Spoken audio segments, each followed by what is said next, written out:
ఉన్న బంగారాన్ని విడిపించి ఆ రోజు ఆన్లైన్ రేటుకే మేము కొంటాం. Sharma gold company.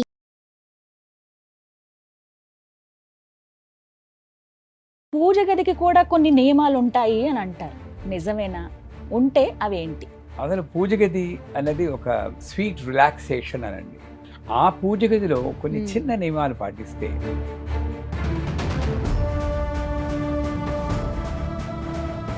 కానీ బెడ్రూమ్స్ లో అంటే పడక గదుల్లో దేవుడి విగ్రహాలు 100%. నేను ఇలాగే బెడ్రూమ్లో కూడా పెట్టచ్చమ్మా అని చెప్పాను. ఆవిడ పెట్టారు. బెడ్ ఇక్కడ మధ్యలో చిన్న టేబుల్ వేశారు. మధ్యలో టేబుల్ ఏంటమ్మా అంటే పడుకుంటాం కదండి, అమ్మవారు చూస్తుందేమో. కొంతమంది ఏంటంటే తలుపులు ఉంటాయి ఇప్పుడు పూజ గదికి, అవి ఎప్పుడు అలా వేసే ఉంచుతారు. అలా వేసి ఉంచడం అనేది కరెక్టే అంటారా? భగవంతునికి భక్తులకి అనుసంధానమైన బ్రాండ్ ఒకటి తీసుకుంటాం. చాలా కొంచెం చౌకగా దొరుకుతుంది, పెద్ద కథ దొరుకుతుంది. విగ్రహం మీద చిన్న గీతలా వచ్చింది, విరిగినట్టుగా నాకు భావన కలుగుతుంది. విరిగిన వాటిని పూజలో పెట్టుకోకూడదు కదా. మన ఇంట్లో పిల్లవాడికి మన కొడుకో కూతురుకో కాలో చేయి విరిగింది అనుకోండి, చెట్టు కింద వదిలేసి వస్తావా?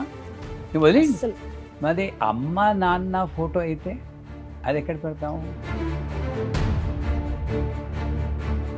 అసలు కొబ్బరికాయ కుళ్ళిపోతే దేనికి సంకేతం అండి? ఓ కొబ్బరికాయ కొన్నప్పుడు కాస్త ఇలా కొట్టావు అనుకోండి, టంగ్ టంగ్ అని శబ్దం వచ్చిందంటే బాధ్యత.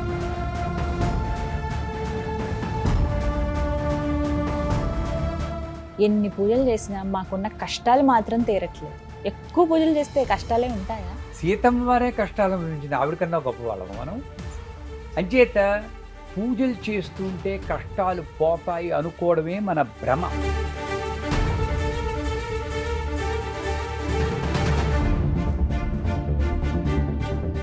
నమస్కారం, వెల్కమ్ టు సుమన్ టీవీ. నేను గీతాంజలి. ప్రస్తుతం మనతో పాటు ఒక ముఖ్య అతిథి ఉన్నారండి.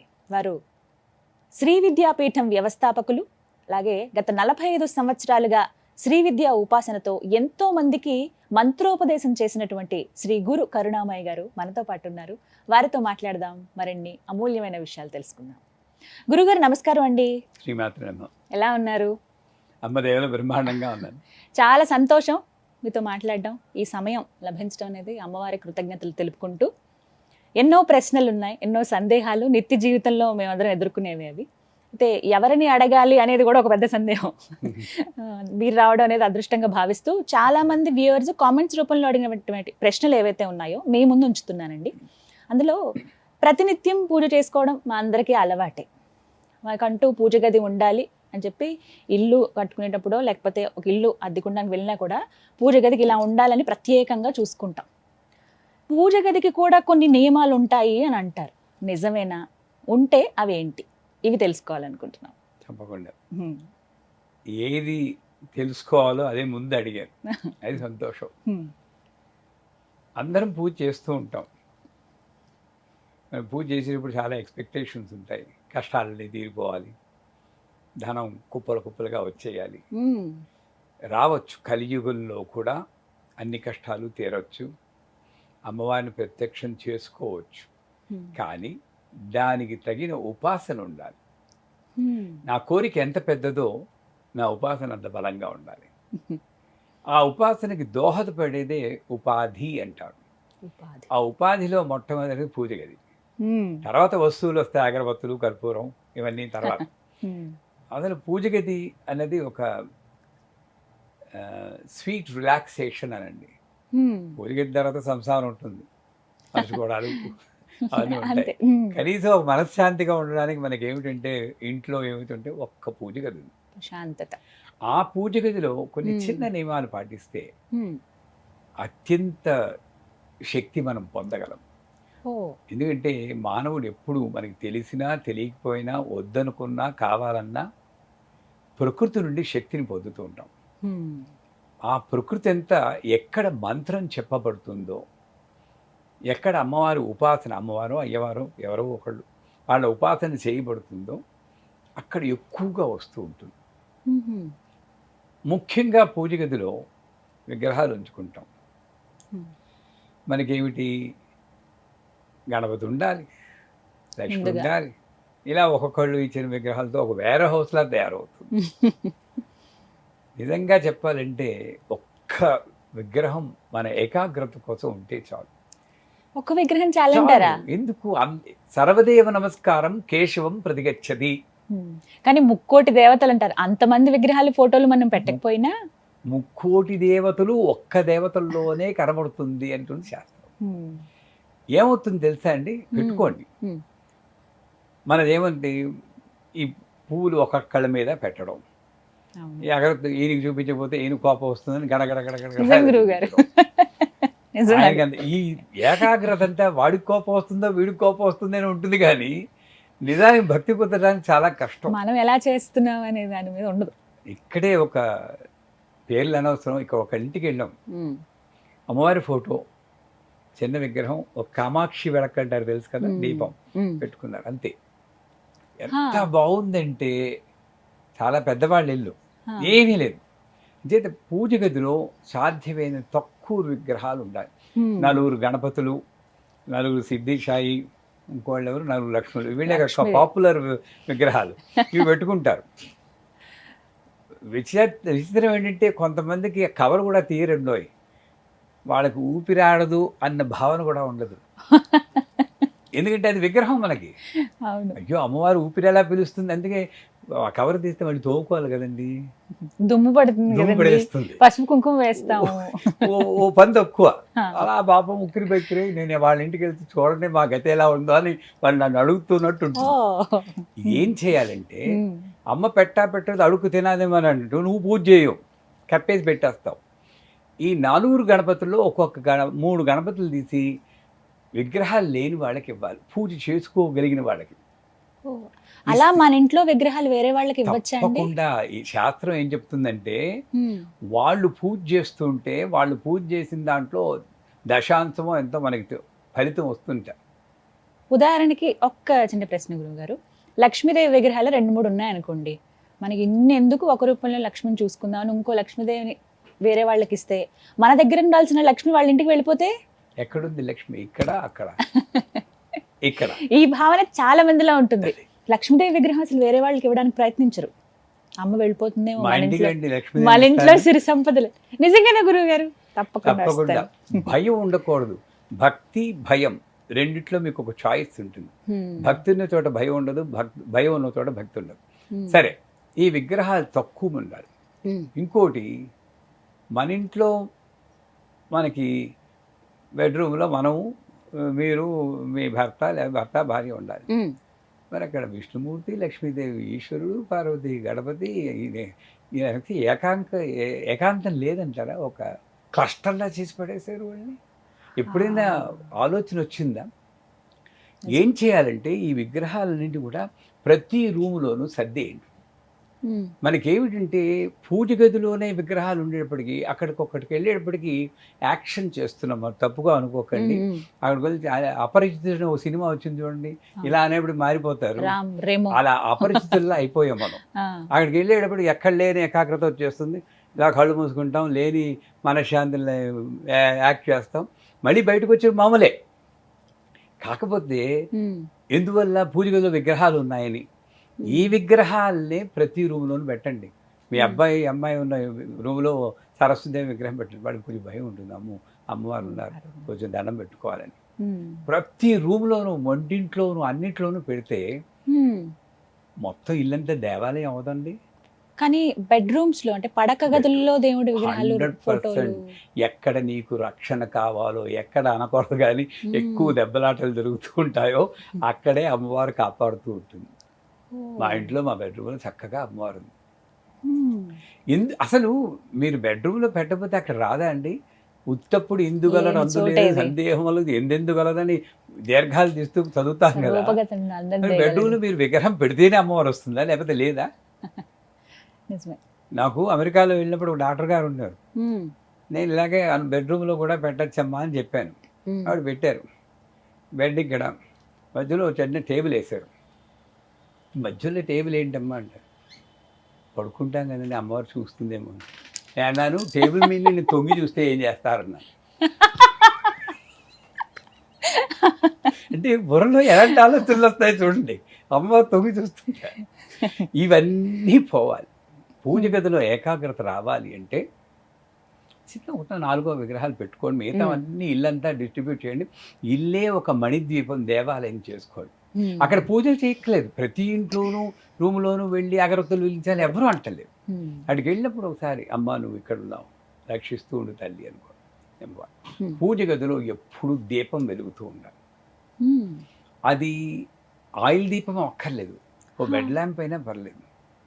ఏమండి రాత్రి చీకట్లో బిక్కు బిక్కుమంటూ ఉండదండి బాలాద్రిపు సుందరి, భయమైందా చిన్నపిల్లకి, తట్టద్దా మనకి మాత్రం బెడ్ ల్యాంప్ కావాలా, చీకటి చేసి పడేస్తాం. అక్కడ భావన ప్రాణం ఉంది అనుకుంటే అమ్మ అవుతుంది, లేకపోతే బొమ్మే మిగులుతుంది అక్కడ. మన భావన అది సత్యం. పూజ గదిలో ఒక దీపం ఉండాలి. తర్వాత ఒక మ్యూజిక్, సంగీతం, స్తోత్రమో ఏదో. నేను స్తోత్రం కన్నా తంపూరం మ్యూజిక్ అని రికమెండ్ చేస్తాను. ఎందుకంటే స్తోత్రం అయితే మనకి ఇంకొక వీక్నెస్ ఉంది. సోమవారం శివుడు, మంగళవారం ఆంజనేయ స్వామి, బుధవారం సరస్వతి, గురువారం రాఘవేంద్ర, శుక్రవారం లక్ష్మి, శనివారం వెంకటబాబు, ఆదివారం సూర్య భగవాన్ ఎవరో వాళ్ళకి డ్యూటీలు వేసాం మనం. ఈ అపవాదు కూడా ఉంది మనకి. అందుచేత తంపూర మ్యూజిక్ అయితే చక్కగా ఏముండదు, ఎంత బాగుంటుందండి. ఒకసారి చూడండి ఒకసారి. ఆ తంపూరి మ్యూజిక్ అలా 24/7 వెళ్తూ ఉండాలి. దీపము, శబ్దము, కాంతి. మూడోది ఏమిటంటే పూజ గదిలో ఏ వస్తువులు వాడే వస్తువులు ఏ లోహంతో ఉన్నా పర్వాలేదు, ఎక్సెప్ట్ ఇనుము. స్టెయిన్లెస్ స్టీల్ వాడకండి. కొంచెం సెంటిమెంటల్, ఎందుకంటే మనం అందరం యోగులము మునులం కావు, మామూలు సంసార జీవనం గడుపుతాం, బడుగు జీవనం మనం. కొంత వీక్నెస్లు ఉంటాయి మనకి. ఈ ఇనుము ఏమిటి, శనీశ్వరుడు రాహు వీళ్ళిద్దరిని యాక్టివేట్ చేస్తుంది. లోహ ప్రతిమారూపణ రాహుగ్రహ్మవాయామి. లోహం అంటే ఇనుము. అదే మా ఇంట్లో ఎప్పుడు ఇనుము, స్టెయిన్లెస్ స్టీల్ వాడం. మిగతా వాటికి వాడితే వాడచ్చేమో కానీ అక్కడ కూడా వాడడం తగ్గిస్తాం. మీలా డబ్బున్న వాళ్ళు అయితే బంగారంతో పెట్టవచ్చు, మొత్తం అంతా బంగారంతో పెట్టారు. మీ మాట, మీ నోటి వాక్ అలా అయితే ఎంత బాగుంటుందో. ఇది కరెక్ట్ పద్ధతి. సాధారణంగా ఈ ప్రశ్న వేసినప్పుడు అందరూ ఏమంటండి, ఏమి మాకేముందండి అంటారు. గురువు వచ్చి ఇలా అన్నప్పుడు అమ్మవారు ఆశీర్వచనం చేస్తుందని, నమస్కారం మీలా చేస్తే వస్తుందని అనుకోవాలి. చక్కగా చెప్పారు మీరు. సో బంగారం లేదా వెండి లేక ఇత్తడి, రాగి, కొంచు, గ్లాసు, పోర్సిలిన్, మట్టి, ఏదైనా వాడండి. వీటన్నిటిలో మీరు చెప్పిన వాటిలో ఏది ఉత్తమమైనదో చెప్పండి, అది ఒకటి ఎంచుకుంటాం మేము. వెండి లేదా పంచలోహాలు. కొంచు మోగునట్టు కనకంబు మోగునా, ఆ గంట కంచుతోటే ఉండాలండి. టికిటిని వెండి ఉంది కదా డబ్బు ఇంత గంట పెడతారు, అది మోగినప్పుడు టంగ్ అని వైబ్రేషన్ రావాలి. ఆ ఘంటానాదంలోనే మన ఇంట్లో ఉన్న రాక్షసులన్నీ పోతాయి. అయితే మంచి కంచు గంట ఉండాలి అక్కడ, అది పెట్టుకోవాలి. సరేనా? ఇనుము వాడకూడదు. ఆఖరిది ఏమిటంటే 15 రోజులకు ఒకసారి ఆ విగ్రహాలని కానీ యంత్రాలు కానీ శుభ్రం చేయాలి. శుభ్రం చేయమన్నారు కానీ అంటు తోమినట్టు పరపరాపర తోమేయకూడదు. వాళ్ళు అమ్మవార్లు కాస్త లలితా సహస్రం పెట్టుకుని, మనకు వచ్చినా రాకపోయినా ఆడియో పెట్టుకుని, కెమికల్స్ వాడకుండా ఓ షీకాయో లేక కుంకుడుకాయో లేక ఆయుర్వేదిక్ షాంపూ వేసి సున్నితంగా అమ్మవారిని శుభ్రం చేయాలి. చేసి మంచి బట్ట అంటే ఏమిటి, టిష్యూ పేపర్తో క్లీన్ చేసేస్తూ ఉంటారు కొంచెం. మనం ఒళ్ళు తుడుచుకుంటామండి టిష్యూ పేపర్తో. మీ చీర కొంగే అన్నిటికన్నా ఉత్తమమైంది. అమ్మ స్నానం చేసినప్పుడు మనకి చీర కొంగుతో ఇలా తుడిసింది, అవునా కదా? స్నానం చేయిస్తుంటే మీరు అమ్మ అవుతారు. మీరు చీర కొంగు పెట్టి శుభ్రంగా ముచ్చినే చేసి బొట్టు పెట్టి అక్కడ పెట్టుకో. 15 రోజులకు ఒకసారి. మంత్రం కూడా చదవక్కర్లేదండి. ఈ రకంగా ఎవరైతే, ఇంకొక చిన్న ఇదంటే పూజ గదిలో ఆధ్యాత్మిక విషయాలు తప్పితే మరో విషయం మాట్లాడదు. అక్కడికి వచ్చి మీ అబ్బాయి పెళ్ళి అయిందా అండి, మీ అమ్మాయికి ఉద్యోగం వచ్చిందా అండి, ఆ సూదంతా ఆవిడికి పెట్టాలి చెప్పండి. నిజమే. ఇంకొకటి శుభ్రంగా ఉండాలి. ఇక్కడేంటి, కొబ్బరికాయ పీచు అక్కడే ఉంటుంది, అరటిపండు తొక్క అక్కడే ఉంటుంది. పూజ చేసి అక్కడికి వెళ్ళి ఆనందం నాకు శుభ్రం చేసుకుంటా ఉంటారు. అసలు వైకుంఠంలో హాయిగా ఉన్న లక్ష్మీదేవిని ఎవడ పిలవన్నాడండి, ఆవాహయామి అని చెప్పి ఇక్కడికి వచ్చి చెత్తలో పడేయచ్చు. అసలు వెంటనే శుభ్రం చేయాలి. కొన్ని ఇళ్లలో ఓ స్టీల్ గ్లాసు, దాంట్లో బియ్యం దాంట్లో అగరద్దు ఆ బూడిదంతా అక్కడ పెడుంది. ఎప్పుడు ఏ మానాన్ని శుభ్రం చేయదు. 2 తప్పులు జరుగుతున్నాయి అక్కడ. బియ్యం సృష్టించింది అమ్మవారు తినడానికి, అగరత్తుల స్టాండ్ కాదు. అరటిపండు కూడా తినడానికి. వీడేమో అగరత్తు తీసి కసక్కమని పడుతాడు. ఆ యమధర్మరాజేమో హత్య అని రాసుకుంటాడు. నిజమే. ఇక తినడానికి పుట్టిస్తే అరటిపండు దాన్ని కసక్కమని ఎవడు పడమన్నాడండి? ఏ స్టాండ్ పెట్టుకోలేరా మీరు? ఇటువంటి తప్పులు మనం భావన లేకపోవడం జరుగుతున్నాయి మనకి. అవన్నీ ఎంత పెద్దవి ఇప్పుడు మీరు చెప్తుంటే అర్థమవుతుంది గురువుగారు. పెద్ద పెద్ద వాళ్ళే చేస్తారు. వాటిని తిన అదేం తప్పు చేసిందో తెలియదు, దాంతో గుర్చేస్తూ ఉంటాడు. అది ఎందుకు ఎవడో తినడు. మరి వ్యర్థమే కదండి, సృష్టిని వ్యర్థం చేయకూడదు. ఇవన్నీ పాటిస్తే ఆ ఇంట్లో తప్పనిసరిగా అమ్మ అలాగా స్థిరంగా నివాసం ఉంటుంది. శాంతికి, సౌభాగ్యానికి, పురోగమనానికి లోటు ఉండదు. అది సత్యం. అలాగే ఒక్క చిన్న మాట, కొంతమంది ఏంటంటే తలుపులు ఉంటాయి ఇప్పుడు పూజ గదికి, అవి ఎప్పుడు అలా వేసే ఉంచుతారు. అలా వేసి ఉంచడం అనేది కరెక్టే అంటారా? ఏ సమయాల్లో తీసి ఉంచాలి అనేది కూడా. కొంతమంది ఏమో ఎప్పుడు అసలు అలా తలుపులు వేయకూడదు, తలుపులు ఏవో అందానికని పెట్టుకున్నాం అంతే అని చెప్పి ఎప్పుడు తీసి ఉంచుతారు కొంతమంది. పద్ధతి ఏంటండి అసలు? మీరు మా అమ్మవారు అనుకున్నాను అనుకోండి, అమ్మవారిలో డ్రెస్ చేసుకున్నాను, మిమ్మల్ని తీసుకెళ్ళి మా ఇంట్లో పెట్టుకుంటారు. ఎంత పెద్ద ఇల్లున్నా సరే మన ఇంట్లో అమ్మవారిని అల్మేరలోనే పెడతాం. కొంతమంది వాడికి ఒక పూజ గది కూడా ఉండదు, అల్మేరలో పెట్టి మిమ్మల్ని తలుపేసేస్తాను. రోజు జైలర్లా తలుపు తెరుస్తాను 8 గంటలకి. ఇంత కట్ట, బ్రాండ్ పేరు అనవసరం అండి, భగవంతునికి భక్తునికి అనుసంధానమైన బ్రాండ్ ఒకటి తీసుకుంటాం. చాలా కొంచెం చౌకగా దొరుకుతుంది, పెద్ద కట్ట దొరుకుతుంది. అది తీసుకొచ్చి కట్ట వెలిగించేది ఒకటే వెలిగించుకోవద్దు కదండి, మనకు భ్రమ. ఇలా ఇలా ఇలా తిప్పేస్తూ మొత్తం పొల్యూట్ చేసి పారేస్తాను. మీకా ఊపిరి ఆడదు. ఈ గంట ఏమో ఒక రిథం ఉండదు, గడ గడ గడ గడ గడ గడ వాయించేస్తాను.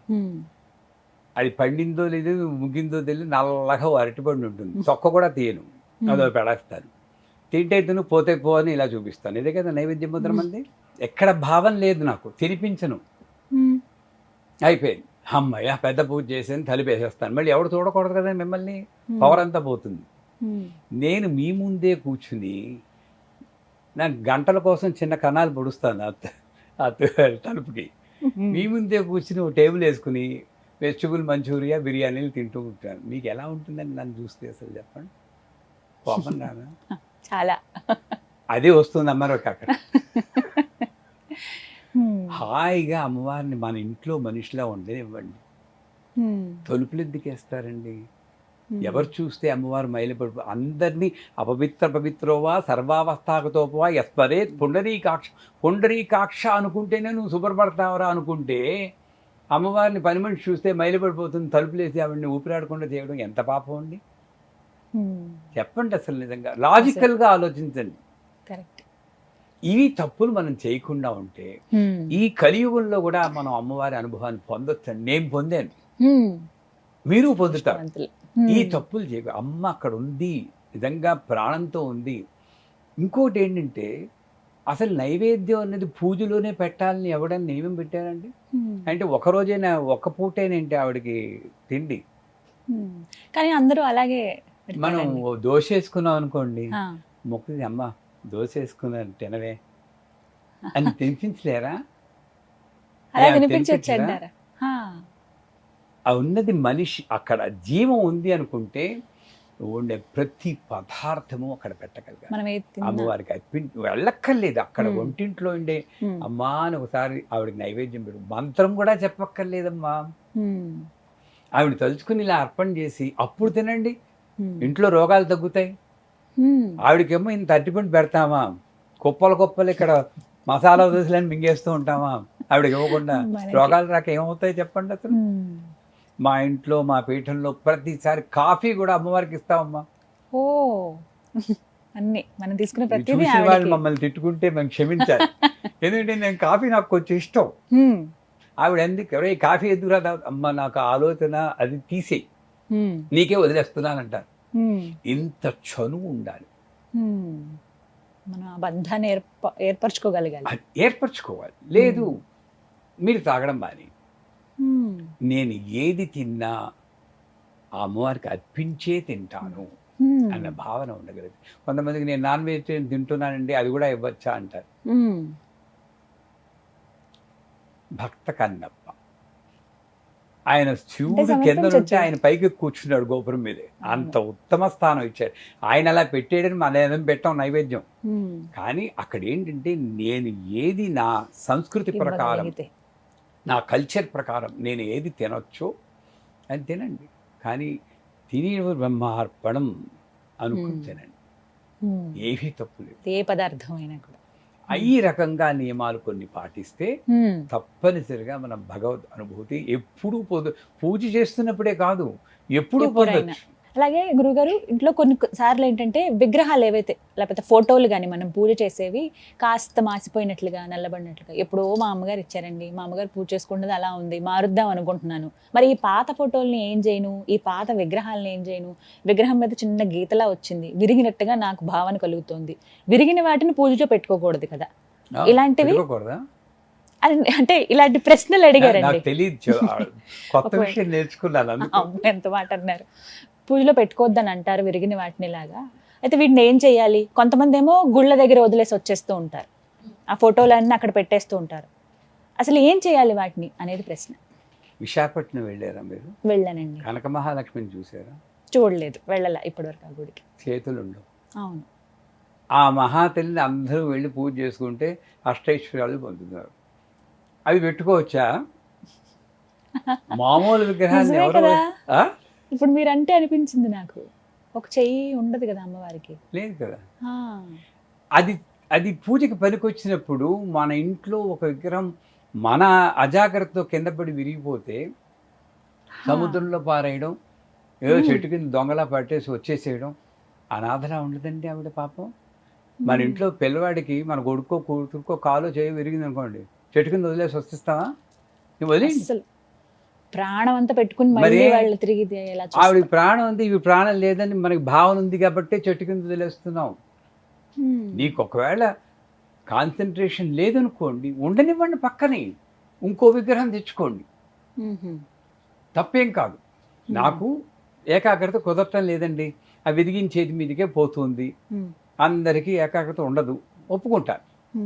కానీ విగ్రహాన్ని మాత్రం దూరం చేయకండి, పక్కన పెట్టుకోండి, ఇంకో విగ్రహం తెచ్చుకోండి, అంతే. ఈసారి జాగ్రత్తగా ఉండండి, ఆ విగ్రహాన్ని పూజ చేయండి. అలాగే ఫోటో మార్చిపోయింది, ఇది అమ్మవారి ఫోటో అని అంటున్నారు కదా, మరి అమ్మ నాన్న ఫోటో అయితే అది ఎక్కడ పెడతాము? పాత ఫోటోలు ఉంచుకుంటున్నాం, ఉంచుతాం. ఎంత తేడా ఉంది చూడండి. ఎంత పాడైపోయినా ఉంచుతాం ఆ ఉంచుతాం. ఫోటోని. అంచేత నేను అనేది ఏమిటంటే, విగ్రహాలు విరిగిపోయినా ఫోటోలు పాతబడినా మీకు ఏకాగ్రత కుదరకపోతే కొత్త ఫోటో పెట్టుకోండి, కొత్త విగ్రహం పెట్టుకోండి. కానీ పాత వాటిని మాత్రం దయచేసి చెట్టు కింద వదలకండి, నీళ్ళల్లో పడేయకండి, ఇప్పుడు అలాంటి పని చేయకూడదు. ఊరెళుతూ ఉంటే విగ్రహాన్ని బియ్యంలో పెట్టేయండి అంటుంటారు కొంతమంది. పూజ చేయకపోతే బియ్యంలో పెట్టి, ఎక్కడైనా అర్థం ఉందా? ప్రాణప్రతిష్ఠ చేశారు, అసుని దేవనస్మాసు, ప్రాణం ఉంది, వాడిని విగ్రహంలో పెడితే ఉక్కిరి బిక్కిరి అయిపోతారు. ఏమీ లేదు. నేను ఊరు వెళ్తే సాధ్యమైనంత వరకు మా అమ్మవారు నాతోటి వస్తూ ఉంటుంది, ఎక్కడికి వెళ్తే ఎక్కడికి. రష్యా వెళ్ళినప్పుడు వచ్చింది, ఇటలీ వెళ్ళినప్పుడు వచ్చింది, ఎక్కడికి వెళ్తే నాతో పాటు ఫ్లైట్లో వెళ్తూ ఉంటుంది. హాయిగా అక్కడికి వెళ్ళి పూజ చేసుకుంటాం. అది అందరికీ కుదరకపోవచ్చు, నిజమండి, అందరికీ కుదరదు. నేనేం చేస్తాను, కుదరకపోయినప్పుడు అమ్మ వెళ్ళొస్తాను తల్లి, ఇలా జాగ్రత్తగా చూసుకో, జాగ్రత్తగా లైట్ వేసేస్తావు నువ్వు అని చెప్పి ఒకసారి నమస్కారం పెట్టుకుని వచ్చేయడమే ఉత్తమం. కానీ ఆ విగ్రహాన్ని కానీ ఆ యంత్రాన్ని బియ్యంలో మాత్రం పెట్టకండి. కొన్నిసార్లు ఇప్పుడు అన్నారు గురువుగారు, మీరు ఊరు వెళ్తాం, చాలా మంది అలా వెళ్తూ ఉంటారు, అప్పుడు మరి ఆహారం ప్రతిరోజు మనం ఆహారం పెడతాము. అమ్మవారికి ఆహారం పెట్టింది ఆవిడ తింటుందా, మీరు తింటున్నారా? చెప్పండి. అసలు అమ్మవారి ఎంత పెద్ద విగ్రహం అయితే అంత ఎక్కువ ఆహారం పెట్టాలి, ఇవన్నీ మన భ్రమలు. నిజానికి అమ్మవారి ఆహారం అంటే భక్తి బీజము, ఈ బీజాలు తింటూ ఉంటుంది. అందుకే కృష్ణుడు అంటాడు, నీలో ఒక పక్షి ఉంది, ఆ పక్షికి ఋతము అగ్ని 2 రెక్కలున్నాయి, దానికి మంత్రబీజాక్షరాలు అనే బీజములు వేయి తండ్రి, అది తిని నిన్ను రక్షిస్తుంది. నేను పెట్టే అరటిపండు ఆహారం కాదు, కొబ్బరికాయ ఆహారం కాదు, ఎందుకంటే నువ్వే తింటావు. ఈ ఆహారాన్ని 10 మందితో పంచుకుంటే అమ్మవారికి వెళ్తుందేమో కానీ అది నువ్వే తింటున్నావు. అంచేత అమ్మవారికి ఆహారము అంటే నువ్వు అక్కడ కూర్చుని, ఇప్పుడు కృష్ణుడు దూర్వాసుడు శిష్యులతో వస్తే ఇక్కడ ఒక్క మెతుకు తింటాడు, అక్కడ వాళ్ళ కడుపులు నిండిపోయాయి అని చెప్పి భారతంలో మనం చదువుకుంటాం. అలా మనం చేయలేమా? నేను ఎక్కడున్నా సరే ఇది అమ్మా మా ఇంట్లో పూజ గదిలో ఉన్నావు తల్లి, ఇది నీదే అది తినలేవా? ఆహారం ఇక్కడ కూర్చుని ఇది పోనీ నాకు తినిపిస్తున్నావా, ఇందాక చెప్పినట్టు తింటే తినిపోతే పో అన్నావు కదా. ముద్రలు లేవు మనకి, ఈ ముద్రలు నేర్చుకో, నీ ముద్రలు రావు, కనీసం తినిపిస్తానా? అది తినిపించదు. మీ అమ్మాయి పిల్లలు ఉన్నారు కదా, మీ అమ్మాయికి ఎలా తినిపిస్తారు? చిన్నప్పుడు ఎలా తినిపించేవారు? అలా తినిపించలేదా? ఓం ప్రాణాయ స్వాహ తినిపించండి. కృష్ణుడు గోపికలతో ఆడుకున్నట్టు ఇలా తిని నీరు కొంచెం తినేయండి. ఎంత బాగుంటుందండి పూజ అప్పుడు. మనం ఏమీ భావన లేకుండా ఉత్తినే ఇలా ఇలా అంటే ఎక్కడి నుండి వచ్చిందండి ఈ అలవాట్లన్నీ? లేదా ముద్రలు ఎంచుకోండి. ఇలా ముడుగు ప్రాణాయ స్వాహ, అపానాయ స్వాహ, వ్యానాయ స్వాహ, ఉదానాయ స్వాహ, సమానాయ స్వాహ, బ్రహ్మణే స్వాహ. ఈ వేళ్ళన్నీ ఒక్కొక్క కాంబినేషన్లో ఉన్నప్పుడు పంచకోశాలు ఉత్తేజం అవుతాయి. 5 కోశాలు ఉత్తేజమైనప్పుడు బ్రహ్మతత్వం వస్తుంది. ఆ బ్రహ్మతత్వమే వారికి నైవేద్యం. బ్రహ్మణే స్వాహ. ఇది నైవేద్యం, మనం పెట్టింది కాదు. ఇది అంతరార్థం. ఇది తెలుసుకోవడానికి ఇంట్రెస్ట్ ఉంటే తెలుసుకోవాలి, లేదు నాకేమి లేదంటే ఉత్తినే తినిపించాలి. అంటే ఎక్కడికో వెళ్తే అమ్మవారికి తిండి ఉండదు, నేను పెడితేనే అమ్మవారికి తిండి అనుకుంటే అమ్మవారు పెడితేనే నాకు తిండండి. నిజమే కదా. గురుగారు, మరొక ప్రశ్న అండి. దేవుడికి కనెక్ట్ అయ్యే విధానం గురించి చాలా రకాలుగా మేము సెర్చ్ చేస్తున్నామండి, ప్రయత్నిస్తున్నాము. ఇందులో భాగంగా పూజలు చేయాలని ఒకరు, లేదు ఇటువంటి మంత్రాలు మీరు జపించండి, ఉదయాన్నే లేచిన వెంటనే పఠించండి, ఖచ్చితంగా స్వామి అమ్మవార్ల అనుగ్రహం మీ పైన ఉంటుందన్నారు. లేదు లేదు హోమాలని, మంత్రాలని, కొన్ని తాంత్రిక పూజలని కూడా కొంతమంది అక్కడ దాకా వెళ్ళిపోతున్నారు. వీటన్నిటికీ మించి పాతకాలంలో మా అమ్మమ్మ వాళ్ళు ఇలా వ్రతాలు చేసేవాళ్ళు, ఈ వ్రతం కంపల్సరీ ఆచరించాలట, ఇవి చేద్దామని, ఇలా రకరకాలుగా ఒక్కొక్క మార్గంలో ప్రయత్నిస్తారు. కానీ దేవుణ్ణి కనెక్ట్ అయ్యి అసలైన మార్గం ఏంటో మాకు చెప్పరు అని అడుగుతున్నారు. మీ ప్రశ్నలోనే ఒక చిన్న వింత కనెక్ట్ అవ్వడం, కనెక్ట్ అయ్యే ఉన్నాం, కనెక్ట్ ప్రత్యేకించి అవ్వక్కర్లేదు. తెలుసుకోలేకపోతున్నాం. 4 మహావాక్యాలు ఉన్నాయి. ప్రజ్ఞానం బ్రహ్మ, అయం ఆత్మా బ్రహ్మ, తత్వం అసి, అహం బ్రహ్మాస్మి. అర్థం ఏమిటి? విడదీయలేనటువంటి నువ్వు అసలు విడదీయలేవు భగవంతుని నీ దగ్గర నుండి. ఈ బుద్ధిని ఉపయోగించి నేను అది వేరు ఇది వేరు అనుకుంటున్నాను. నా స్త్రీ నపుంసక నపుంసక ఆది మధ్యాంతరహిత అని ఉంటుంది.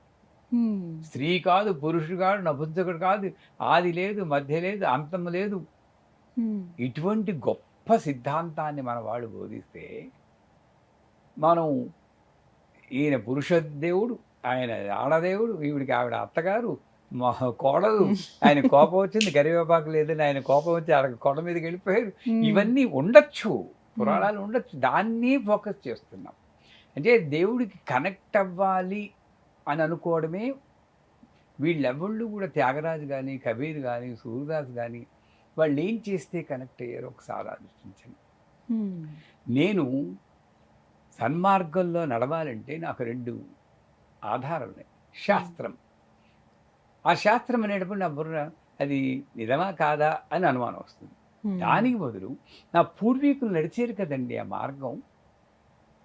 తులసీదాసు, రామదాసు, దాసులు వాళ్ళు ఏం చేస్తే వాళ్ళు భగవంతుడికి కనెక్ట్ అయ్యేమో అని గ్రహించారు. నేను కనెక్ట్ అయ్యారు నేను అన్నా, కనెక్ట్ అయ్యే ఉన్నావు అని గ్రహించారు. ఇక్కడే పెట్టుకున్నారు. అది చూస్తే ప్రిఫరెన్స్, సదా నామస్మరణ. నామస్మరణ మించింది లేదు. తింటుంటే రామమయం, కూర్చుంటే రామమయం, పడుకుంటే రామమయం, రామ్ రామ్ రామ్, అంతే. మనం ఏమిటి కండిషన్? అన్నం తింటే స్తోత్రం చెప్పకూడదు, ప్యాంట్ వేసుకుంటే చెప్పకూడదు. నువ్వు చేసేది ఏంటి? 5 నిమిషాలు పూజ, నీ కోరిక ఏంటి? జీవితాంతం కనెక్ట్ అయిపోవాలి, కలిసిపోవాలి, అంతం మిళితం అయిపోవాలి. ఎలా కుదురుతుంది నాకు? వాళ్ళు ఏం చేశారు? 24 గంటలు ఆ చింతనలో గడిపారు. వాళ్ళల్లా మనం సంసారాలు వదిలేయలేదు. వాళ్ళు కూడా, కబీరు వాళ్ళు కూడా సంసారంలో ఉన్నారు, కానీ పూర్తిగా అందరూ అటు వెళ్ళారు. అలా కుదరదు మనకి. నేనేం చేయాలి దేవుడికి కనెక్ట్ చేయాలంటే మొట్టమొదటి నామస్మరణం. ఏ పని చేస్తున్నా సరే, వండుతున్నా సరే భగవన్నామం. అది అది నాకు గుర్తు చేయడానికి ఇంట్లో ఎప్పుడు భగవన్నామం మోగుతూ ఉండాలి. అది ముందు పెట్టుకోండి. ఓం నమో నారాయణ అని తిరుపతిలో ఉన్నట్టు మీ ఇల్లు ఒక తిరుపతి చేసేయండి. అసలు మైండ్ ఎడదు. ఇంకో ఆలోచన వెళ్ళాలన్నా కూడా అమ్మో నారాయణ శబ్దం ఉందని ఒక భయంతోనైనా నువ్వు కనెక్ట్ అవుతావు. నెంబర్ 1. నెంబర్ 2 ఏమిటంటే, నా దేవుడు పూజ గదిలోనే ఉన్నాడు, విగ్రహాల్లో ఉన్నాడు అన్న భావన నుండి బయటికి రండి. నేనేం చేస్తున్నాను? అక్కడే ఉండి, పోనీ ఆ దేవుడినే నేను కళ్ళతో చూస్తున్నా అంటే అక్కడికి వెళ్ళి కళ్ళు మూసుకుంటున్నాం. తిరుపతి వెళ్ళి లైన్లో నిల్చుని అక్కడికి వెళ్ళి ఏడుకుంటుందా? అది ఆ ముక్క ఏదో ఇంట్లో చెప్పుకోవచ్చు కదా, అక్కడికి ఎందుకు వెళ్ళడం? అంటే నువ్వు కళ్ళు మూసుకుంటున్నావు అక్కడ. అందుకే నేను చెప్తాను, కళ్ళు తెరిచి మెడిటేట్ చెయ్యి. ఎలా డిస్ట్రాక్షన్స్ ఉంటాయి కదా స్వామి, మరి అదే కష్టం. అందుకే వీడు తప్పించుకోవడానికి ఎస్కేప్ టెక్నాలజీ అంటాను నేను. కళ్ళు మూసుకుంటే ఎవడూ కనబడ్డు, హాయిగా లేని ఊహించుకోవచ్చు. ఇలా తటిల్లత సమరుచి మెరుపు తీగులు వచ్చేస్తున్నాయని, పల్సేషన్ అయిపోయింది, ఆజ్ఞాచక్రం ఓపెన్ అయిపోయింది, ఇవన్నీ ఊహించుకోవచ్చు. ఇంటర్నెట్ చదువుతాం కదా. అంటే వాళ్ళ కోపాలు వస్తే నిజం జరిగేది ఏమక్కర్లేదర్రా. ఒక్కళ్ళని చూశాను గురుజీ, నేను నేపాల్ వెళ్ళాను ఈ మధ్య. ఒక బుద్ధుడి టెంపుల్ అది, అక్కడ వాళ్ళు బాగా ఆచరిస్తారు. ఒక అబ్బాయి, తను ఫారినరే, అసలు మన ఇండియన్ అయితే కాదు, తెలుస్తోంది వారిని చూడగానే. కళ్ళు తెరిచి తను ధ్యానం చేస్తున్నారు. అసలు ఎలా ఉన్నారా? మేము ముందు ఇట్లా భక్తులు మిగతా వాళ్ళందరూ తిరుగుతున్నారు, కళ్ళు తెరిచే ఉన్నారు ఆయన. అసలు అది ఎలా సాధ్యమైందో మాకైతే అర్థం కాలేదు. ఇప్పుడు మీరైనా ఇది ట్రై చేయండి. కళ్ళు తెరిచి ఉండాలండి, ముఖంలో చిరునవ్వు ఉండాలి,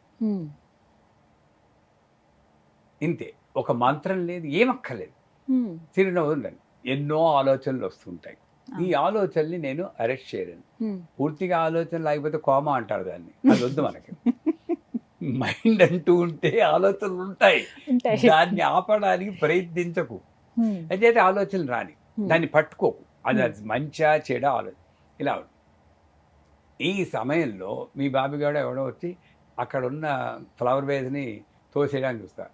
అప్పుడు మీరు రియాక్ట్ అవ్వకుండా ఉండగలిగితే ధ్యానం. అది కదలకో, తోసేయకో అంటుంటారు. ఇంకేం ధ్యానం అది? చాలా మంది చేసే పనే అది, కళ్ళు మూసుకునేది. అందుకే గురుజీ కళ్ళు మూసుకుని నువ్వు ధ్యానం చేస్తే అసలు నువ్వు ఏది కనబడకూడదు. ఒరే చప్పుడు చేయకుండా నేను ధ్యానం చేస్తున్నాను, ధ్యానం ఎక్కడ చేస్తున్నావు? చప్పుడు మీద ఉంది నీ దృష్టి. భగవంతుని మీకు దృష్టి ఉంటే చప్పుడు వినబడకూడదు. అది కష్టం.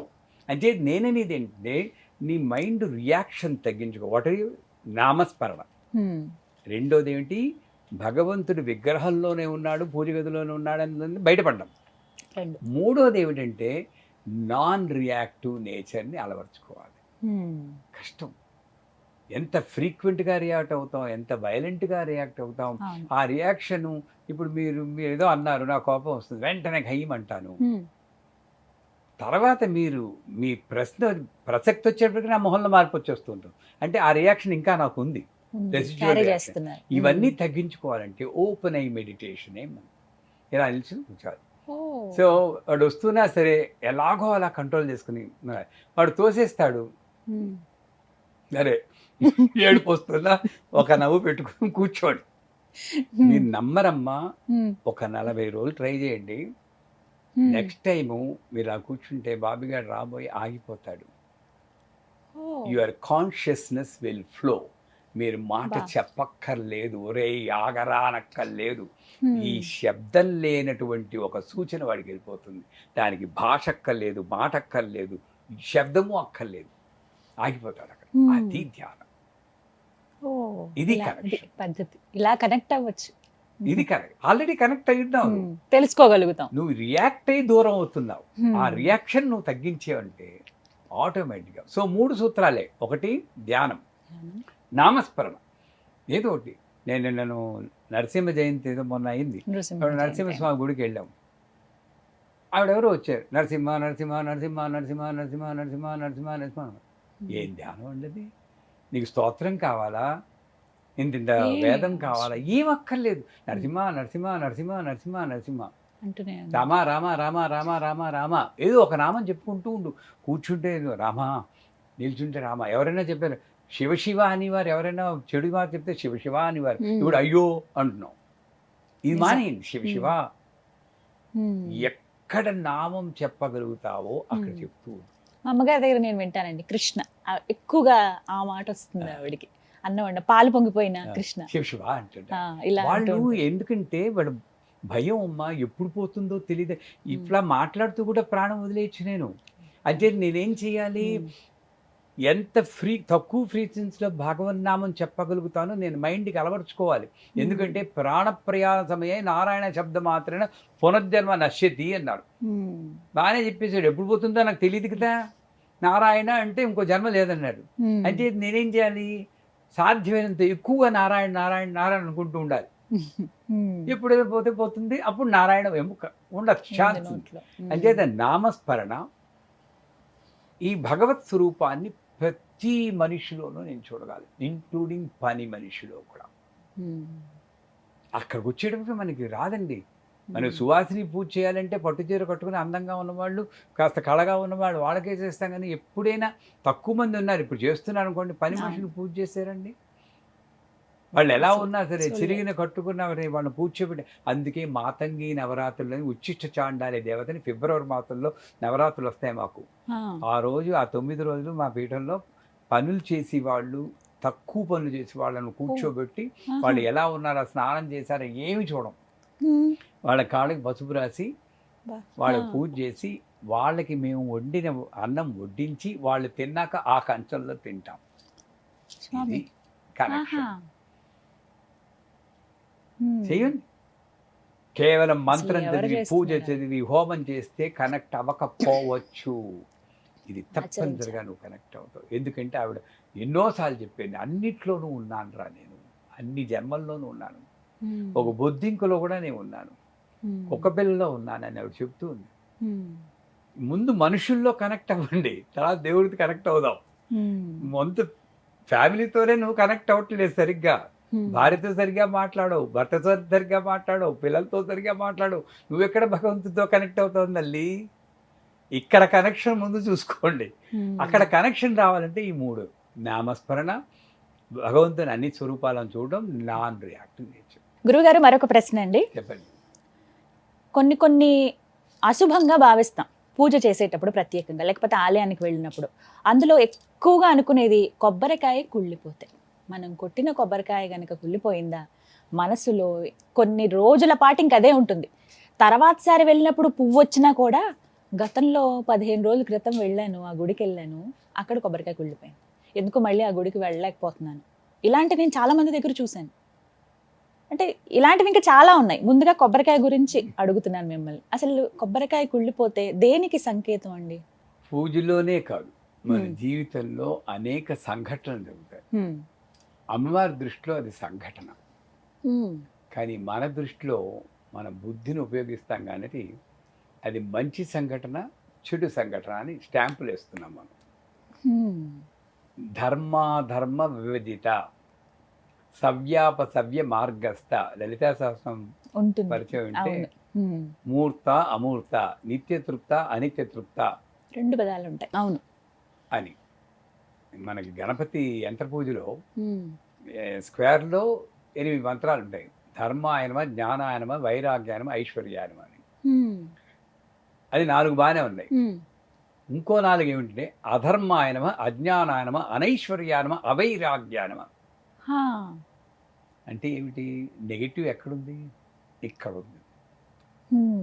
మరి గణపతి పూజలో అది కూడా ఒక మంత్రం అయితే, మనం మామూలు జీవితంలో ఉన్నవే సంఘటనగా భావించాలి. అసలు పూజలో పూజ చేయడానికి కూర్చోవడానికి ముందే పూజకు కావాల్సిన వస్తువులన్నీ మంచిగా ఉన్నాయా లేదా అని చూడాల్సిన బాధ్యత నాది. నిజం. ఓ పువ్వు బాగుందా లేదా, హ్మ్. శబరి మనకి ఆదర్శం. హ్మ్. ఆవిడ కొరికినట్టు అన్ని కొరికేం మనం. కనీసం అది ఒక తత్వం తీసుకుని అవును. ఓ కొబ్బరికాయ కొన్నప్పుడు కాస్త ఇలా కొట్టామనుకోండి, టంగ్ టంగ్ మన శబ్దం వచ్చిందంటే మంచిది. హ్మ్. మనకి ఆ ఓపిక లేదు కదండి. పూజ మనం ఫాస్ట్ షాప్కి ఫాస్ట్గా వెళ్తే వెళ్ళిపోతాం. హ్మ్.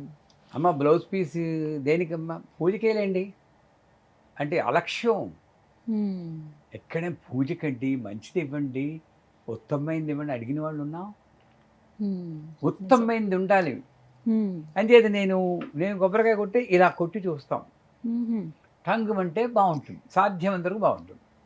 బోలు శబ్దం వచ్చిందంటే డెఫినెట్గా అది కుళ్ళింది. హ్మ్. అది నేను ప్రయత్నించటం లేదు. హ్మ్. ఒకవేళ అంతా చేసే చూసుకున్నాక. కూడా అది ఒకవేళ కుళ్ళిందే అనుకో, హ్మ్. అప్పుడు లేని ఫ్యూచర్ని నేను ఊహించకుండా, అమ్మా ఏదో నేను నా నడవడికలో తప్పు ఉంది, హ్మ్. దాన్ని సూచనాప్రాయంగా చెప్తున్నావు, హ్మ్. దాన్ని ధర్మ మార్గంలో నడిపించే బాధ్యత కూడా నీదే తెలిపి అక్కడిక్కడ మర్చిపోవాలి. హ్మ్. అంతేగాని దీనివల్ల ఏదో చెడు జరుగుతుందని లేని చెడుని ఊహించడం తప్పు. హ్మ్. దీంతో పాటు ఇంకొకటి కూడా ఉంటుంది.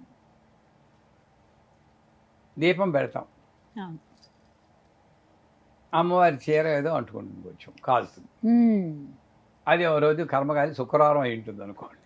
ఇంకా ఈవిడ అంతే. పక్కింటి వాళ్ళని అడుగుతుంది, అమ్మో అయిపోయిందమ్మా చాలా అశాంతి, ఏదో పెద్ద పెద్ద శాంతులు చేయించాలని ఆవిడ చెప్తుంది. తెలియదు. హా.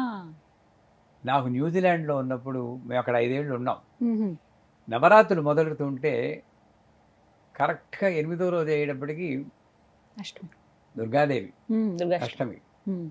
ఆ రోజు అమ్మవారిది పెట్టి సప్తమి నాడు కూర్చున్నాను. హ్మ్. అయిపోయింది, రాత్రి పడుకున్నాం. పొద్దున్న లేచేప్పటికి అమ్మవారి చిన్న విగ్రహమే హ్మ్. మొత్తం చీర కాలిపోయి అమ్మవారి ముఖం నల్లగా అయిపోయింది. అయ్యయ్యో! హ్మ్. నా భావన ఏంటి తెలుసా అండి, మా ఏమని? గురువు గారు అనుగ్రహం, ఆయన ఇచ్చిన ట్రైనింగు, అమ్మ అనుగ్రహం వల్ల ఎంత కరుణ తల్లి, నా పంచి కాలాల్సింది నీ చీర కాల్చుకున్నావు, బా. హ్మ్. నన్ను ఎంత రక్షించావు తల్లి, నీ మొహంతా నల్ల చేసుకున్నావే, ఈ హ్మ్. కరుణకు అంతుందా, నేను శుభ్రంగా తుడిచేసి మళ్ళీ పూజ చేసుకున్నాను. ఎందుకు హా. భావించాం అది? హ్మ్. ఆవిడ మనల్ని రక్షిస్తుందనుకోండా భక్షిస్తుందని అనుకుంటున్నావు నువ్వు. హ్మ్. నువ్వు పూజ నెగెటివ్‌గానే చేస్తే చూస్తాం. ఎందుకు శిక్షిస్తుంది అసలు?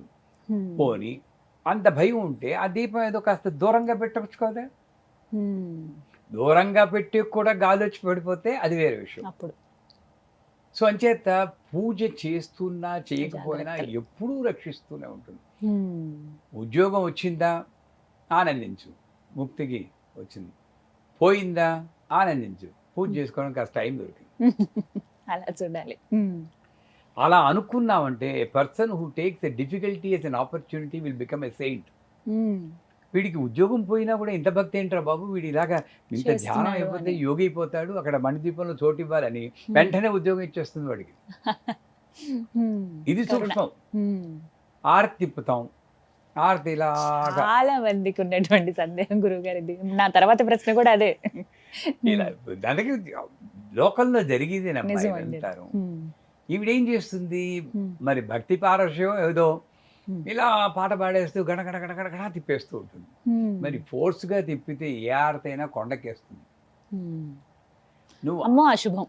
ఆదిపో. ఏదో జరుగుతుంది అని భావన. అప్పుడు ఏం చేయాలి, ఆ భయం ఉన్నప్పుడు నాకు ఆరతి అప్పుడప్పుడు ఆరిపోతుంది, మళ్ళీ ఇంకోటి వేసి వెలిగిస్తాను, అసలు పట్టించుకోను నేను, హ్మ్. మళ్ళీ వెలిగించుకుంటాను అంతే. లేదా నువ్వు మెల్లిగా ఇలా ఒక సర్కిల్ మళ్ళీ ఇలా, మీ గుళ్ళల్లో చూడండి ఎంత, గుళ్ళల్లో ఇలాగే ఇస్తారా గడగడగడ అని?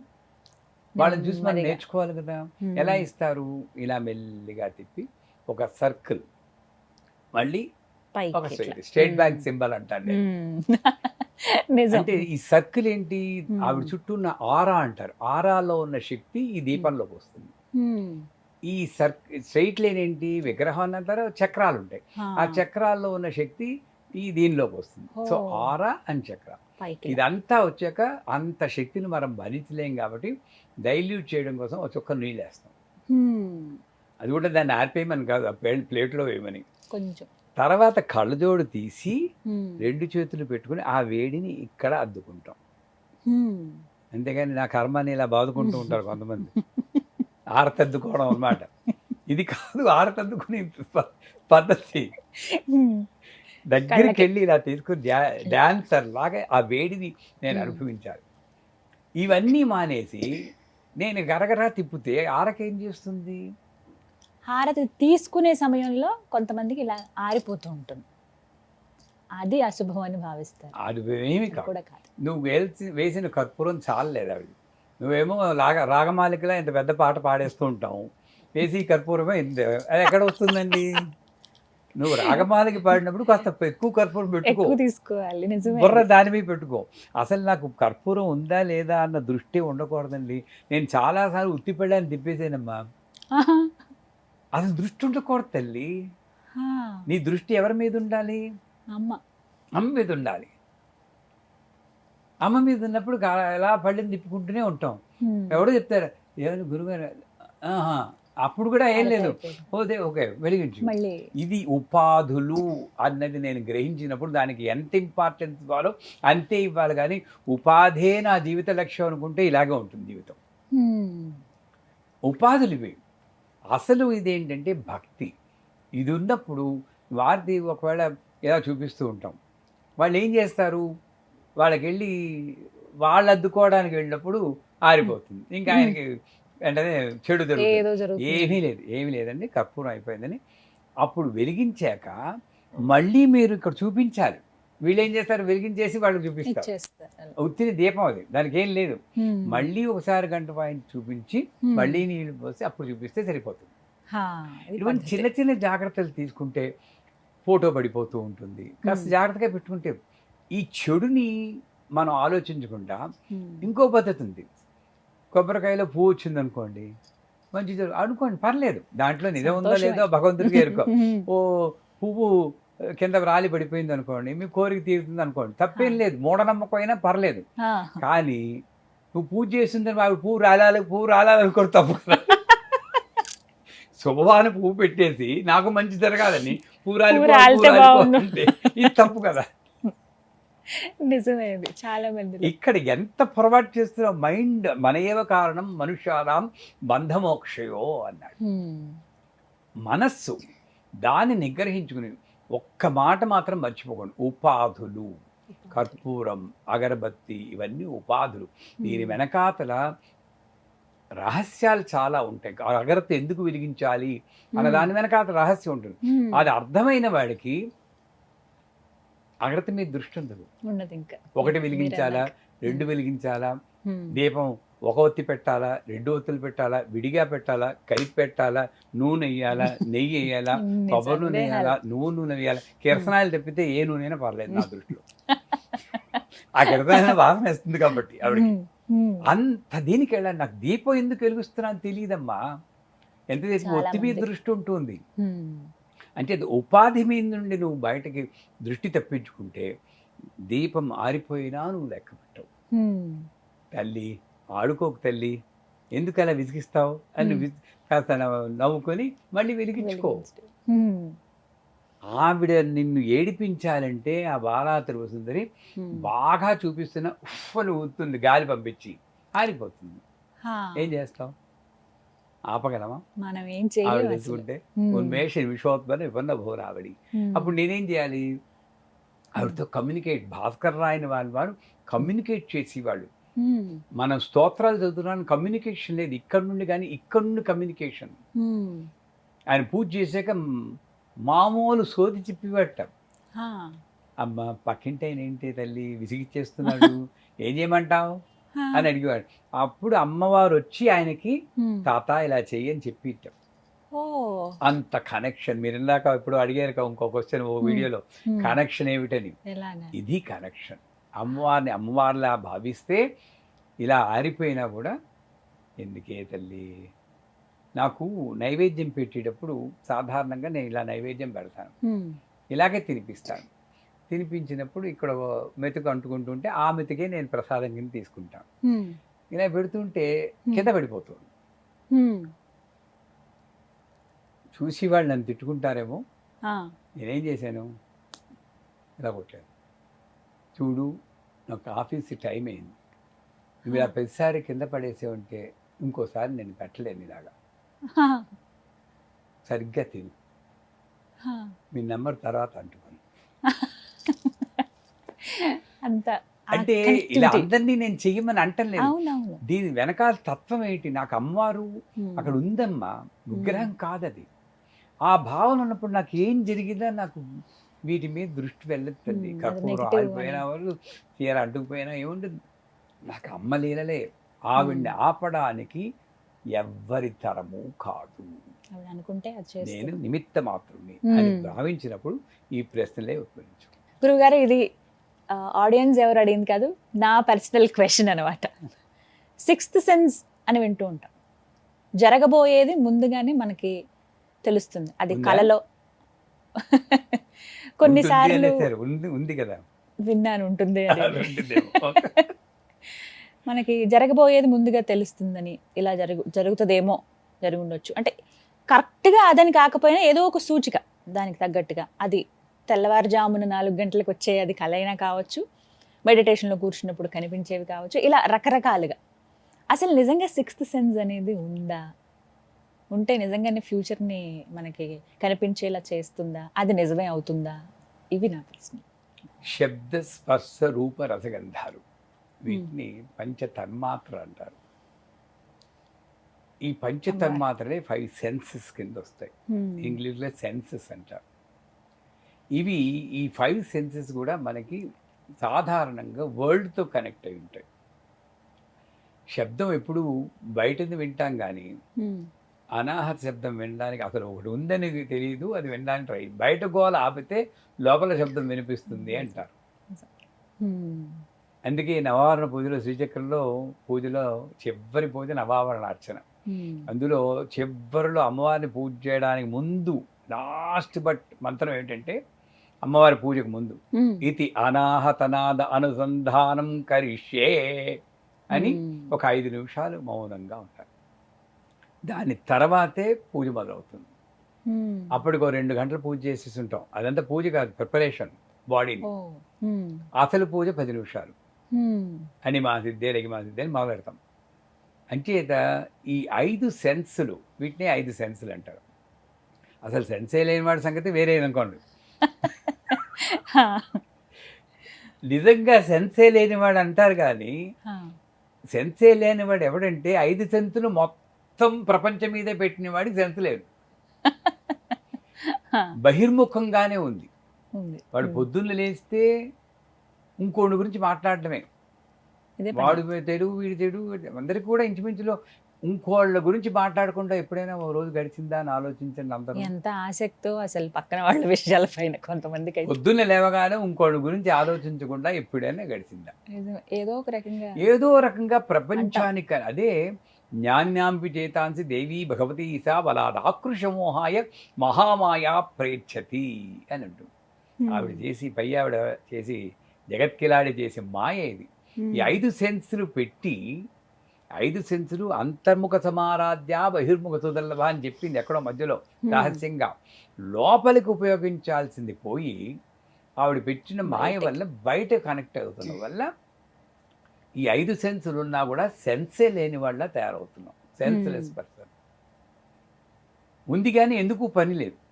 నా గురించి అసలు నేను ఎవరిని, ఎందుకు పుట్టాను, ఇది నాకు అవసరమా, వెనక్కి తిరిగి చూసుకుంటే ఈ కోరిక కోసం నేను ఎంత కష్టపడ్డాను, నిజంగా నాకు సుఖపడ్డానా లేదా.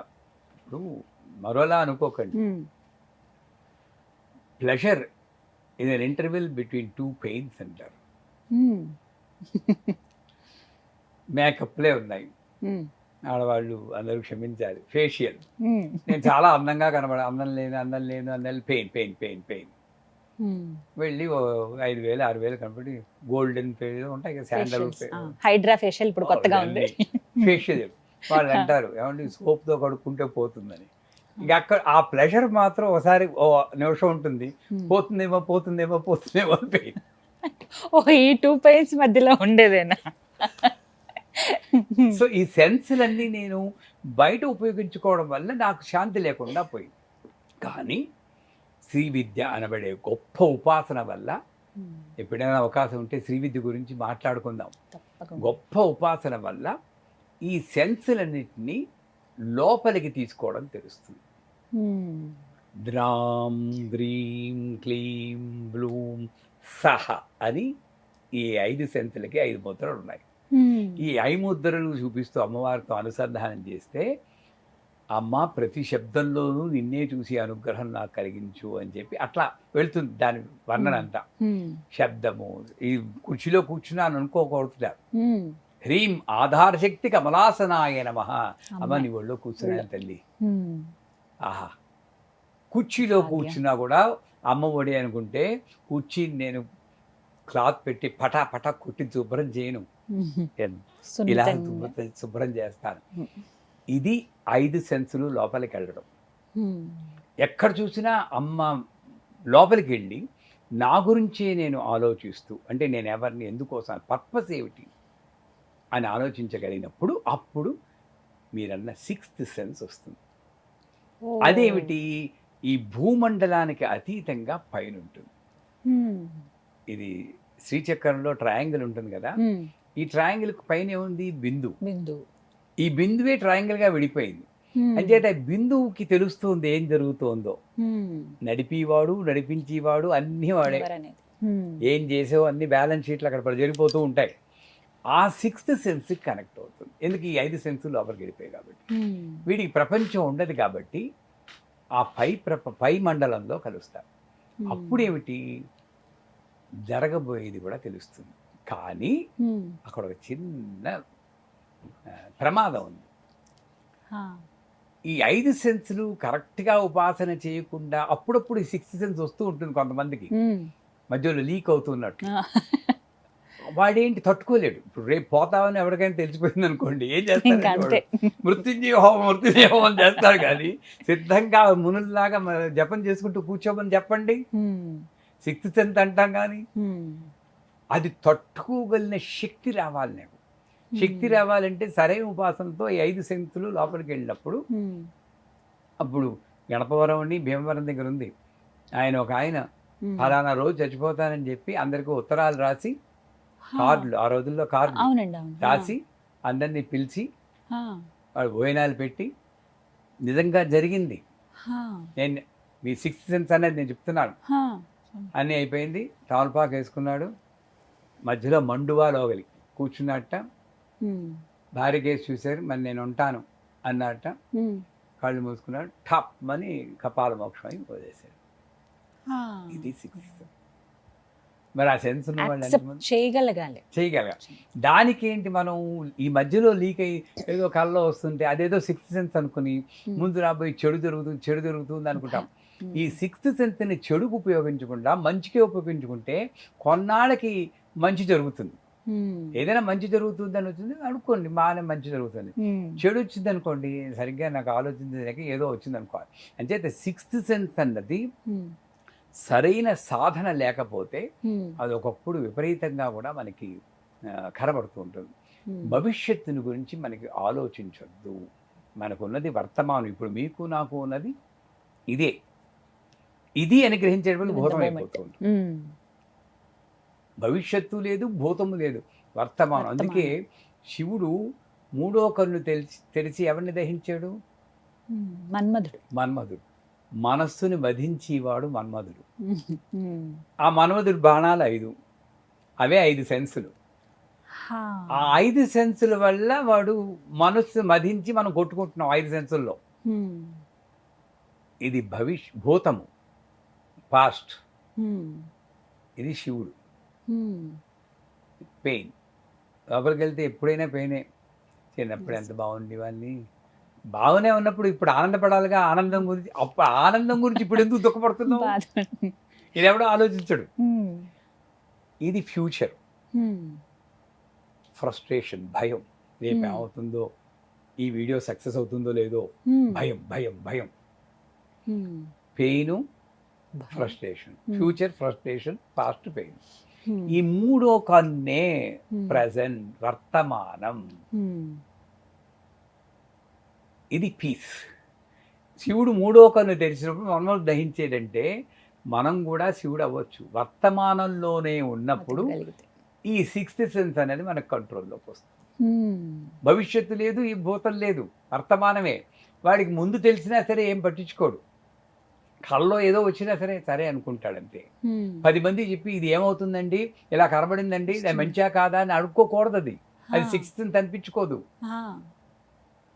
అది ఒక అతీతమైన స్థితి అని భావించినప్పుడు అప్పుడు మన్మధుడు దహించబడి మనకి శాంతి వస్తుంది.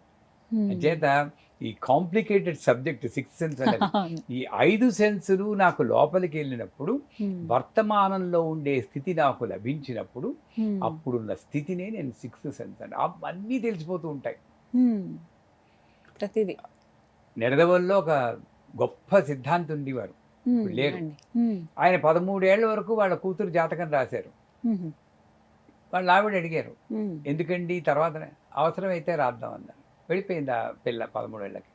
సిక్స్త్ సెన్స్ తట్టుకోగలగాలి కదా మరి, తీసుకోగలగాలి. నిజం అది. అంచేత ఈ 5 సెన్సెస్సే మనకి రియాక్షన్ ఉంటుంది. ఇది జరిగితే చేయాలి చేయాలి. ఈ సిక్స్త్ సెన్స్లో రియాక్షన్ లేదు, కేవలం ద్రష్ట. ఇది ద్రష్ట. ఆ ద్రష్టగా మెరగడమే సిక్స్త్ సెన్స్ అన్నమాట. చక్కటి వివరణ అండి. ఏవో అపోహల్లో అంతా ఇదిగా ఉంది, అంతటి ఒక తాటిపైకి తీసుకొచ్చారు. ఈ ఆలోచన భావన మరీ ముఖ్యం.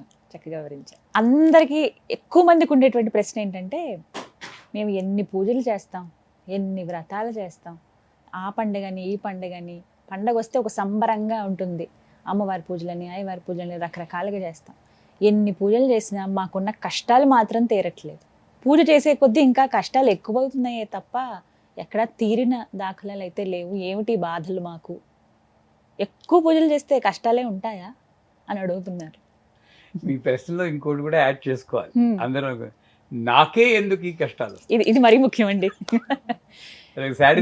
వాడికి ఎందుకు రాలేదు, నాకే ఎందుకు వస్తున్నాయి అనుకునే వాళ్ళు చాలా మంది. ఏమండి, నిజంగా ఏ పని చేసినా అది మంచి అయినా చెడైనా every action has got an equal and opposite reaction. ఏంటది? Newton's third law of motion. మీరు ఫిజిక్స్లో చదువుకుంటారు, చిన్నప్పుడు చదువుకుంటారు. ఏం చేసినా దానికి రియాక్షన్ ఉంటుంది. సో నేను చేసిన కర్మలు బోల్డ్ ఉంటాయి, మీరు చేసిన కుప్పలు కుప్పలు కుప్పలు ఉన్నాయి. ఎన్ని జన్మలు ఎత్తామో ఎవరికి తెలుసు, కోటాను కోట్ల జన్మలు. మరి పూజ చేస్తున్నప్పుడు మోక్షం రావాలి కదా. ఎందుకంటే ఆవిడేమన్నారు, రామ అనే శబ్దం చెప్తే చాలు నీకు మోక్షం ఇస్తాను ఒకళ్ళు, నారాయణ అని చెప్తే మోక్షం ఇచ్చేస్తాను. అలా అన్నప్పుడు అది సత్యమే. నేను పూజ చేస్తే నాకు మోక్షం రావాలి. అలా అని నేను పూజ చేస్తే నాకు మోక్షం పాత కర్మలు ఎవడు చేస్తాడండి? అంచేత ఏమవుతుందంటే వీడికి ఇక్కడ ఎండ్ అయిపోవాలి. ఎండ్ అయిపోవాలంటే అవన్నీ తీసుకొచ్చి ఇక్కడే పడేస్తాడు. అంచేత ఆ కర్మలన్నీ అనుభవించాలని చెప్తుంది. నిజంగా ఇతని పరిపక్వమైన సాధన ఉంటే త్యాగరాజ్ తీసుకోండి, కబీర్ తీసుకోండి, సూర్యదాస్ తీసుకోండి, తులసీదాస్ తీసుకోండి, చోకామేళ తీసుకోండి. చోకామేళ జోళ్ళు కుట్టుకునేవాడు. ఆ జోళ్ళు కుట్టుకునేవాడు చచ్చిపోతాడు. నామదేవ్ అని ఒక మహాభక్తుడు, విఠలుడు, విఠల్ని పూజ చేశాడు. ఆయన కల్లో కనబడి విఠలుడు నా భక్తుడు మరణించాడు, ఆయన్ని ఆ అస్థికలు తీసుకొచ్చి నా దేవాలయ ప్రాంగణంలో పాతన అయినా అంటాడు. ఈయన కుళ్ళు వచ్చేస్తుంది. నేనే భక్తుడు అనుకుంటే విఠలుడు వచ్చి ఇంకో భక్తుడు తీసుకొచ్చి రమ్మంటే ఏంటి వెళ్ళి చూస్తే జోళ్ళు కుట్టుకునేవాడు. వాళ్ళు గోడ పక్కన కూర్చుని కుట్టుకుంటే గోడ కూలిపోయి అందరూ చచ్చిపోతారు. వాళ్ళందరినీ దహనం చేసేస్తారు వీళ్ళు. ఎవరు చోకామేళ వీళ్ళకి తెలియదు. అప్పుడు మళ్ళీ ధ్యానం చేస్తే విఠలుడు అంటాడు, ఎముకలు తీసుకు చెవి దగ్గర పెట్టుకో, ఏ ఎముక నుండి విఠల్ విఠల్ అని ఉంటే ఆ ఎముక నా చోకామేళది అంటారు. మరి అంత నామస్మరణ చేసిన వాడు అకాల మరణం చెందాడు, చనిపోయాడుగా. ఎవ్వరూ కూడా మా సుఖపడలేదమ్మా. భక్తులందరూ చాలా కష్టాలు అనుభవించారు. సీతమ్మ వారే కష్టాలు అనుభవించింది, ఆవిడకన్నా గొప్పవాళ్ళము మనం. అంచేత పూజలు చేస్తుంటే కష్టాలు పోతాయి అనుకోవడమే మన భ్రమ. కష్టాలు అలాగే ఉండొచ్చు, ఉంటాయని కూడా అంటలేదు, కానీ అది తట్టుకునే శక్తి ఇస్తుంది. తట్టుకునే శక్తి. తాకద్దేవో అని వేడుకోవాలి. అమ్మా, మా నాన్నగారు సీరియస్గా ఉన్నారని నేను అమెరికాలో ఉన్నప్పుడు వస్తే మా అన్నయ్య మెసేజ్ ఇచ్చారు, ఒరే వచ్చేరా, ఇంక ఈరోజు గడవదని చెప్తున్నారు, జాగ్రత్త వచ్చేసే అన్నారు. సాధారణంగా ఎవరైనా ఆలోచించేది వెళ్ళిపోతారేమో, ఆయన చూపు దక్కదేమో అని బతికున్న వాడిని చంపేస్తూ ఉంటారు, మనమే చంపేస్తాం ఆలోచనలతో. నా గురువు గారి అనుగ్రహం, మా సాధన వల్ల ఏమైంది, గుమ్మం ముందు సాయి ఫోటో, శృతి సాయి ఫోటో ఉండేది అప్పుడు అమెరికాలో. నమస్కారం పెట్టుకున్నాను, సాయి నువ్వు అనుకున్నది జరుగుతుంది, నేను ఆపలేను, అది ఏమిటో నాకు తెలియదు, తట్టుకునే శక్తి అంతే. దాని తర్వాత 10 ఏళ్ళు బతికారు మా నాన్నగారు. ఇది కరెక్ట్ పద్ధతి. అంచేత ఏది ఆపలేము, కానీ తట్టుకునే శక్తి, గ్రహించమని, భక్తి చెదరనివ్వకు, నమ్మకం చెదరనివ్వకు. నాకే ఎందుకు ఈ కష్టాలు కలుగుతున్నాయి అని ఎప్పుడూ అనుకోకూడదు. వాడు సుఖపడుతున్నా అంటే వాడికి వాళ్ళ కర్మలు ఏమిటో మనకి తెలియదు. ఎప్పుడో పైకి తీసుకెళ్ళి దమ్మని పడేయచ్చు, నడ్డి విరుగుతుంది. ఇక్కడ పడేయడం కన్నా అక్కడ పడేది మరీ ఘోరం. అంచేత వాళ్ళకేం జరుగుతుందో మనం ఆలోచించుకోకూడదు. నా భక్తి శ్రద్ధ అమ్మవారి మీద ఉన్నప్పుడు నా జీవితంలో ఏం జరుగుతుందని నేను గమనించుకోవాలి. అది నిజమైన భక్తి. అంతా ఆవిడ చూసుకుంటుంది, అంతా ఆవిడ చూసుకుంటుంది. నా జీవితమే గొప్ప ఉదాహరణ. ఎన్ని పడి పడి పడి ఈ సీట్లో కూర్చోబెట్టిందో. వెనక్కి తిరిగి చూసుకుంటే తృప్తే. అన్ని తట్టుకుని ఒక పీసులో నిలబడ్డాం. అంచేత పూజలు చేస్తే కష్టాలు పోతాయి అనుకోకూడదు, కానీ కష్టాలు కంప్రెస్ అవుతాయి. కర్మలు ఎవరు పోగొట్టలేరు. ఇది చేస్తే ఈ కర్మ పోతుందని కొన్ని పూజలు మొదలెట్టారు, నమ్మకండి. కర్మలు కంప్రెస్ అవుతాయి. ఒక గురువు ఒకటే దాన్ని బాగా కంప్రెస్ చేయగలడు. 10 రోజుల్లో మీరు షిరిడీ సాయి చరిత్రలో కూడా చూడండి, నిద్రలో వాళ్ళకి టీబీ వచ్చినట్టు కల వస్తుందంటారు. అంటే ఏంటి, 10 ఏళ్ళు 20 ఏళ్ళు అనుభవించాల్సిన ఆ వ్యాధిని ఒక నిద్రలో అనుభవించేశారు. మనకి కళల్లో చెడు కళ వచ్చిందంటే మళ్ళీ పరిగెడతాం, ఏమంటే చెడకళ్ళు వచ్చిందంటే ఏమైనా చేయాలన్నా శాంతి చేయాలంటారు. నిజానికి నిజంగా అనుభవించాల్సింది కళలో ఇచ్చింది, అంత అనుగ్రహం తల్లి అనుకోవాలి మనం. అవునా కదా? నిజమే. అది మామూలుగా వస్తే భరించగలమా మనం? తట్టుకోలేము. అది నిద్రలో వచ్చేటట్టు చేస్తూ ఉంటుంది. అలాగే నాకు ఏ జరిగినా సరే మంచి జరుగుతుంది, నాకు మంచి జరుగుతుంది, అన్నీ బాగానే ఉన్నాయి అనుకోగలిగినప్పుడు నేను పూజలు చేస్తుంటే కష్టాలు వస్తున్నాయి అనుకోవడం ఆగిపోతుంది. అన్నిటికన్నా వర్షం నాకే ఎందుకు ఈ కష్టాలని అవ్వాలనుకోకూడదు. వాడైనా సుఖపడ్డాడు పోని అనుకోవాలి. కానీ ఆ భావన అనేది భావదారిద్ర్యం అంటారు, దానివల్ల వచ్చేదే. అంచేత పూజ చేసేటప్పుడు నేనేం కోరుకోవాలంటే, నువ్వు కోరుకున్నట్లే నేను చేసిన కర్మ ప్రకారం నాకు జరుగుతుంది, దాన్ని భరించి శక్తి అనే కోరుకోవాలి. కష్టాలు తొలగిపోవాలని, కుంతిదేవి కూడా కష్టాలు తొలగిపోవాలని ఎప్పుడు కృష్ణుని కోరుకోలేదు. నాకు మళ్ళీ జన్మ అంటూ ఉంటే ఇలాంటి జన్మ ఏమను ఎవరైనా కోరుకుంటారండి? అంత భరించాక కోరుకోరు. మరి అలాంటి వాళ్ళని చూసి వాళ్ళని మనం నేర్చుకోవాలి. కానీ చిన్న ఏమిటి కష్టాలు ఇంతకీ మనకి? ఓ ఉద్యోగం లేకపోవడం, ఉద్యోగం పోవడం, 2 పూట్ల తిండి, 2 జతల బట్టలు, పైన సీలింగ్, ఈ మినిమం అందరికీ దొరుకుతుంది. ఎక్స్ట్రాలు మనం ఊహించి అది కుదరనప్పుడు దానికి, అంటే కష్టాలు ఉన్నాయి, నేను లేవండి వాళ్ళని కించపరచడం లేదు, ఉన్నాయి. కానీ నేను దాన్ని భక్తితో, నా పూజలతో దాన్ని తట్టుకునే శక్తి కోసం ప్రయత్నించాలి. కానీ కష్టాలు పోవడానికి ప్రయత్నిస్తే ఇలాంటి అది ఇలాంటి బాధలు కలగడానికి మనకి ఆస్కారం. ఇంకా అదనంగా ప్రతి ఒక్కరు తెలుసుకోవాలి ఈ విషయాలు. చాలా చక్కగా వివరించారు గురుగారు. ధన్యవాదాలండి. చాలా అమూల్యమైన సమయం మీది మా కోసం కేటాయించారు. ఇంకా ఎన్నో సందేహాలు ఉన్నాయి, సమయాభావం వల్ల ముగించవలసి వస్తుంది. మరొక కార్యక్రమంలో మళ్ళీ కలుద్దాం. నమస్కారం. సుమన్ టీవీలో మీ పర్సనల్ అండ్ బిజినెస్ ప్రమోషన్స్ కోసం కింది నెంబర్కి కాంటాక్ట్ చేయండి.